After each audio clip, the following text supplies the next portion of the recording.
Je suis Pauline Koenig, je suis directrice de la transformation du groupe Mediavision. Mediavision, c'est la régie leader sur le cinéma en France. Nous représentons 83% des entrées publicitaires sur notre hexagone et nous sommes incarnés par ce petit personnage que vous connaissez peut-être tous, le petit mineur. Et cette musique que je ne vais pas entonner ce matin parce qu'il fait beau.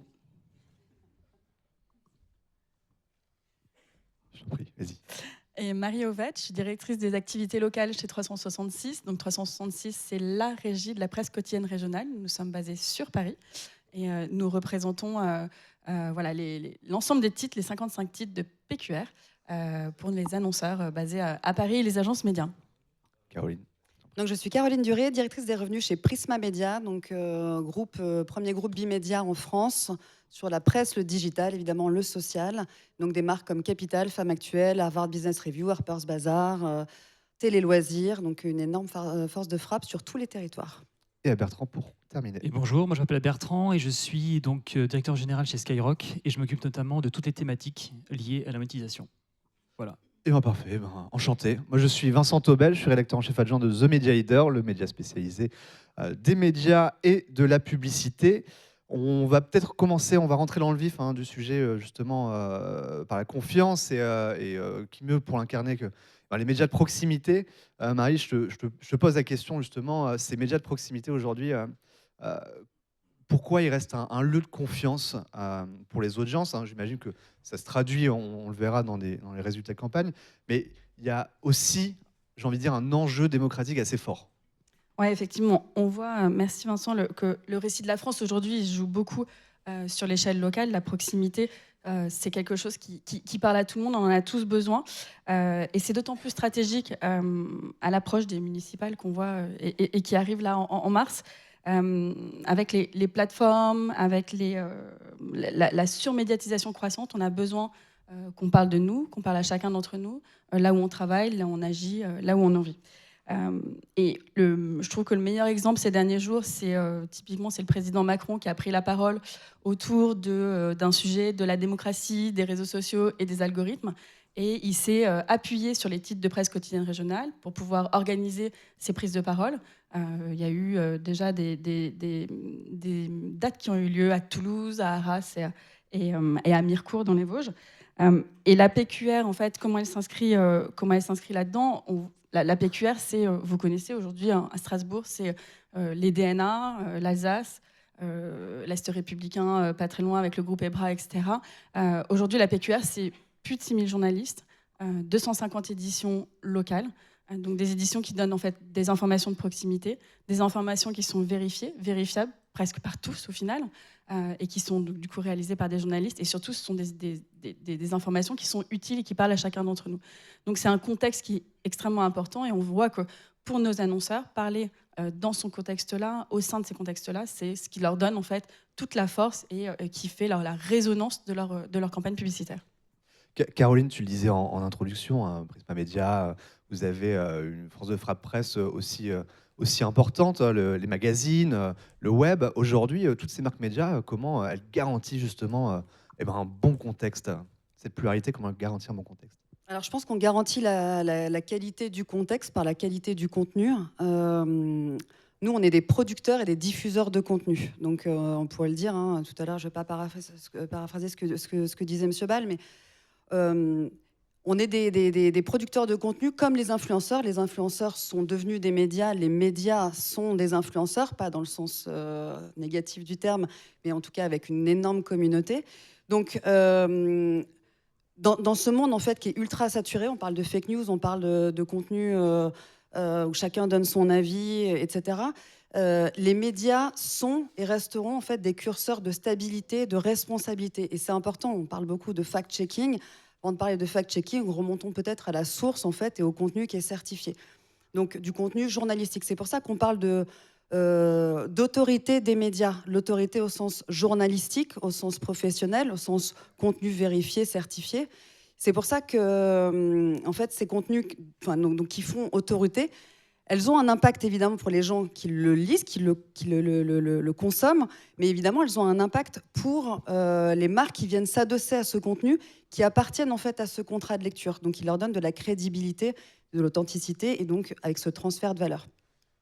Donc en fait, et c'est marrant d'ailleurs parce que il y a une étude in context faite par le CSA, donc l'Institut CSA, qui prouve aujourd'hui que les campagnes digitales qui sont faites en contexte, donc on parle de beauté dans un environnement beauté, de voyage dans un environnement voyage, etc., elles sont à plus de 50% supérieures en fait en termes de visibilité, d'intention d'achat, etc., que des campagnes hors contexte. Donc on le voit bien, le contexte apporte tout ça.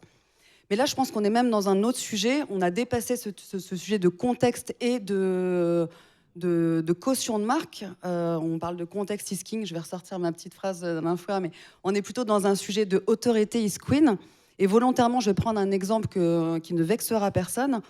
Si demain Nabila fait un sujet sur les bitcoins, ok, elle est caution sur ce sujet, elle va le porter. Pour autant, est-ce qu'elle fait autorité sur ce sujet? Je ne crois pas. Là où Capital, justement, fait un vrai travail d'investigation. Donc, et c'est pour ça qu'on disait tout à l'heure, certes, on parle des médias, on parle de presse, des anciens médias, mais qui ont aujourd'hui encore une place énorme, qu'on a digitalisé, qu'on a amené petit à petit sur les réseaux sociaux. Aujourd'hui, on a plus de 50 millions de followers. Évidemment, l'enjeu de demain, c'est les plateformes, les LLM, ce contenu IA, donc de ces agents conversationnels. Ça, on en reparlera tout à l'heure. Pauline, justement, le cinéma, on parle de contexte premium, j'ai envie de dire. On est dans une salle, on arrive, on ne bouge pas, on ne sort pas son téléphone, on le rallume qu'à la fin, comme ici d'ailleurs, je vous le rappelle. Et donc, comment justement ce contexte est important? Est-ce qu'il y a peut-être des preuves aussi d'attention qu'on peut partager Comme tu le dis, Vincent, le cinéma, c'est un environnement, un contexte premium et unique. Déjà, c'est la première sortie culturelle des Français. Normalement, le cinéma, c'est un plaisir. Parfois, on peut vous imposer le film, mais normalement, vous y allez. Il y a plus de 65% des Français qui sont des spectateurs cinéma et 85% pour les 15-24. La deuxième chose, c'est l'environnement, c'est le lieu qui est absolument unique, avec cette immersion sonore. Alors, on peut parfois garder son téléphone, mais c'est vrai, il faut plutôt le couper.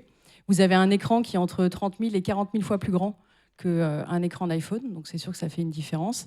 Et on met à la disposition d'un annonceur les mêmes conditions que Avatar, que je vous invite à aller voir, qui sortira le 17 décembre. C'est aussi une avant-séance qui est parfaitement pensée, qui est d'ailleurs unique sur l'ensemble de notre parc. On a une bande publicitaire qui mêle aussi bien des spots commerciaux que des bandes annonces de films. L'objectif, c'est pas de faire subir, entre guillemets, pardon pour le terme, mais un tunnel publicitaire pour le spectateur. Et d'ailleurs, il y a une perception positive assez forte. 60% des spectateurs en France considèrent que la publicité est positive dans un environnement de cinéma. Et la dernière chose, c'est une exception culturelle française assez formidable, ça s'appelle la chronologie des médias, qui fait qu'en fait, quand vous allez au cinéma, le film, légalement, n'est disponible nulle part ailleurs. Donc, quand vous venez voir un film, vous venez voir un film, tout d'abord, la première fenêtre, c'est le cinéma. Donc tout ça, bien sûr, donne des contextes. On post-teste nos campagnes assez régulièrement sur l'ensemble de l'année. Et on voit quand même qu'on a un taux de mémorisation assez exceptionnel au cinéma. D'ailleurs, on a pris 1 point cette année. On est à 77% de taux de mémo et on a une capacité... Alors, on parle souvent d'attention utile. On en a parlé avec Vincent au préalable. Nous, on parle plutôt d'attention impactante. C'est-à-dire qu'on a vraiment une efficacité sur le haut et milieu de funnel jusqu'à la considération, voire l'intention d'achat. Bertrand, en radio, le contexte, c'est aussi la proximité. Vous, Skyrock, vous êtes aussi un média d'expression. Vous, j'ai envie de dire, vous transpirez la sincérité et où il y a un lien communautaire aussi, de communauté, plutôt, j'ai envie de dire, qui est assez fort chez Skyrock. Comment, justement, ce positionnement permet aujourd'hui de servir les marques? Alors, en fait, Skyrock s'est construit effectivement autour de valeurs. Donc, qui sont vraiment ancrés dans chacun d'entre nous. Quand on travaille chez Skyrock, on est OK pour partager ces valeurs. Donc, vous connaissez la liberté, on est très engagé, on est républicain, on est la diversité, tout ça. Et donc, en fait, ce lien qu'on crée avec l'auditoire depuis maintenant de nombreuses années, en fait, ça crée un contexte, une relation en fait assez forte. Donc, ça permet aux marques en fait d'intégrer dans un contexte éditorial qui est fort, qui est réel et qui est sincère. Donc, en fait, ça nous permet d'adresser des sujets qui sont parfois très complexes. C'est-à-dire que vraiment faire la différence entre le fait d'avoir une exposition publicitaire, une impression publicitaire, et puis après, il y a la mémorisation publicitaire. Et donc, nous, notre conviction, c'est de dire qu'en fait, pour que la publicité soit bonne, il faut qu'elle soit intégrée correctement dans notre flux. Alors, il y a les messages que vous avez effectivement dans les écrans publicitaires, mais il y a aussi toutes les opérations spéciales qu'on fait. Et une opération spéciale, en fait, c'est vraiment permettre à une marque d'être intégrée dans notre cœur éditorial. Ça veut dire une chose, ça veut dire qu'on fait forcément en fait, des campagnes auxquelles on croit. On va en fait embarquer. Alors c'est parfois un petit peu, pas effrayant, mais disons qu'il faut nous faire confiance. C'est-à-dire en fait, on va le faire à notre sauce. On va pas plaquer un discours qui est complètement aseptisé parce que ça passera pas et ça marchera pas. Donc on adresse des sujets complexes. La vaccination, par exemple, pendant le Covid, on ne s'attendait pas forcément là, mais l'idée, c'était pas de vacciner les gens, c'était l'idée de leur dire, voilà, en fait, si vous voulez parler, si vous voulez qu'on échanger, nous, on est là. Et on pense, beaucoup de gens disaient, vous êtes fous, vous êtes très mal reçus. On a été au contraire très, très bien reçus. Parce qu'en fait, on était en lien avec ce qu'on faisait vraiment, avec notre réalité à nous, et on n'était pas du tout en fait, en dissonance par rapport à la réalité du terrain. C'est justement légitime peut-être sur le message. Tout à l'heure, je rebondis parce que tu parlais d'IA, justement, Caroline, parce que justement, il y a aussi cet impact de la confiance avec l'arrivée de l'IA. Comment on navigue aujourd'hui dans un environnement ultra saturé par l'IA quand on est un groupe de presse ? De toute façon, c'est sûr que l'IA, aujourd'hui, les LLM nous obligent à repenser le modèle vers un web du zéro clic. Vous le voyez, quand vous allez sur ChatGPT, Perplexity, Gemini, etc. Vous allez taper quelle est la meilleure compagnie aérienne, je vais faire un Paris-New York. Vous allez avoir des informations qui vont remonter. Si demain vous dites, j'en sais rien, je veux trouver le meilleur légume je sais pas quoi, vous n'allez même pas avoir la source en fait, de l'information. Donc là, l'enjeu aujourd'hui, c'est d'être référencé. C'est même plus d'être cliqué, c'est d'être référencé sur les moteurs, sur les moteurs LLM. Donc c'est compliqué. Là, on est en train de passer et de vriller complètement et de changer de modèle. Or, la complexité, c'est que nous, on est le moteur.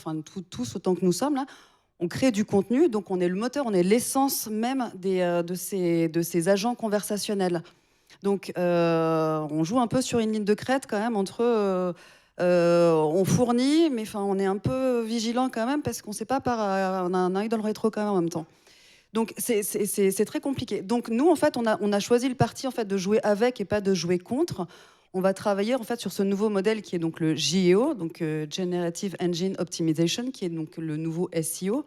On n'a pas switché encore complètement de modèle, mais enfin on s'en rapproche drastiquement. Je pense que si on fait un sondage à bras levés, vu l'audience en plus aujourd'hui dans la salle, à mon avis, tout le monde est sur ChatGPT et il n'y a plus beaucoup de gens même sur Google tout court. C'est un switch. Donc en gros, nous, on a pris ce parti-là de se dire, on va analyser comment les marques sont référencées, parce qu'en fait, les LLM vont travailler sur un modèle qui est particulier, et en toute humilité, parce qu'il change tout le temps. Le premier, ça va être de regarder le contenu qui fait foi, donc qui fait autorité. Est-ce que je parle de mes fameux bitcoins sur Capital? Ok, check, c'est bon, ça fait foi. Est-ce que je suis sur un modèle qui est lisible par les LLM, des bullet points, des modèles comparatifs, du titrage, etc. Et est-ce que j'ai des avis, de ce qu'on appelle du comment marketing, des avis conso? Donc ce qu'on voit de plus en plus aujourd'hui, ce que vous voyez sur les recettes de cuisine, etc., ça s'avère vrai de partout sur des avis consommateurs. Ça, les moteurs, les LLM, ils adorent ça. Donc nous, on va regarder comment la marque se situe. Je prenais mon exemple tout à l'heure de compagnie aérienne. Est-ce qu'elle était en 5e position? Est-ce qu'elle n'était pas du tout référencée? On va écrire des contenus qui répondent à tous ces checks des LLM. Et ensuite, on va regarder comment elles sont référencées. Et puis ChatGPT qui a lancé il n'y a pas longtemps le Shopping Research, mais ça on en reparlera sur une autre table ronde. Pauline, justement, quand on pense IA, on pense contenu. Aujourd'hui, chez vous en tout cas, il y a un lien fort entre contenu et contexte. Oui, alors le cinéma, c'est le média de l'émotion. Et en fait, là où un annonceur peut avoir un impact publicitaire encore plus fort, c'est quand ce contenu, justement, devient émotionnel. Alors chez nous, ça veut dire quoi? Ça veut dire jouer avec les codes du cinéma. Donc, je vais donner quelques exemples. En ce moment, tourne dans les salles de cinéma du parc Médiavision une campagne de quartier qui est absolument magnifique, qui est la campagne signature de Noël. Donc, c'est un grand film de Noël qu'ils sont venus mettre sur nos écrans. On a aussi cette année EDF qui est venu souhaiter une bonne séance aux spectateurs et qui, au passage, leur indiquait qu'ils se trouvaient dans une salle de cinéma qui était alimentée en énergie verte. Le Crédit Mutuel, qui est un fidèle annonceur au cinéma, qui, pareil, a fait tourner des spots très spécifiques, faits avec des codes. Ça se déroulait en plus assez dans une salle de cinéma avec des sous-titrages et des pendants de scènes de films. Voilà. Donc, quand aujourd'hui, un annonceur arrive avec un contenu qui, justement, joue sur ces codes du cinéma, c'est là où, en fait, le fameux contexte rencontre le content. Et, en fait, les deux sont véritablement king. Justement, un exemple peut-être, Marie, sur un cas concret d'un annonceur qui a réussi à tirer parti justement de cette confiance, de ce positionnement local. Ouais, effectivement, quand on s'appuie en fait sur ce média qui est la PQR et qui touche chaque jour 19 millions de personnes, ça nous permet en fait d'avoir une exhaustivité en termes d'échantillonnage. Donc, Pauline parlait tout à l'heure des post-tests. On post-teste effectivement nos campagnes. On se rend compte que dans nos campagnes nationales, quand on a des arguments, ce qu'on appelle nous un argument local, c'est-à-dire qu'on va parler des 2000 agents qui sont répartis dans toute la France, où on va parler de produits, quand on est dans la grande distribution, de produits locaux, un fromage spécifique, etc. Et ben, on se rend compte qu'on va sur des items comme sur la confiance, sur j'ai envie de me rendre en magasin, etc. On va gagner des points par rapport, nous, à nos campagnes génériques. Et là, plus précisément, j'ai la grande distribution qui communique voilà, sur des zones très spécifiques autour de grands magasins. Et ben, par rapport aux normes Kantar, je reprends mes notes pour ne pas dire de bêtises. Voilà, en termes de, voilà, on a plusieurs critères, mais c'est vrai que sur l'attribution, ben, on est 6 points au-dessus que les normes Kantar.